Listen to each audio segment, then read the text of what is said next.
These are some frequently asked questions related to legislative committees meeting jointly. So, first, do committees of the California Legislature meet jointly? The obvious answer is yes. And they do so several times per year. For example, some assembly committees amongst themselves will hold joint hearings. Same with the Senate committees. And sometimes both the Assembly and Senate committees will hold a joint hearing.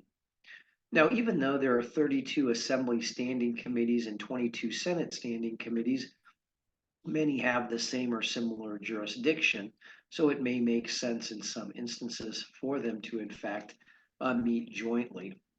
What are joint committees? Why are they usually held? Well, on occasion, two or more legislative committees hold hearings, usually in the context of an informational hearing, but sometimes they are held to consider legislation. How are joint committee hearings authorized? These types of meetings are permitted under the joint rules of the Senate and Assembly. Specifically, Joint Rule 3 applies. It's titled Joint Meeting of Committees, and it provides all of the relevant rules for any joint committee hearings. So, what exactly does Joint Rule 3 provide generally?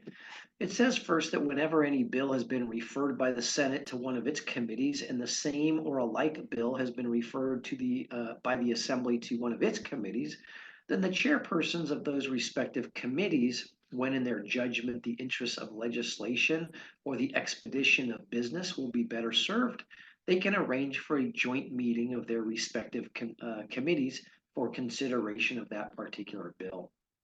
And finally, why are some joint hearings not often held?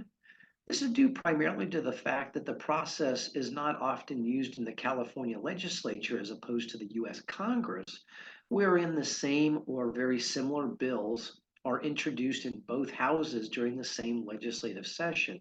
In other words, we rarely have companion bills in the California legislature where the same or similar bill is introduced in both the Assembly and the Senate and sort of run on parallel track.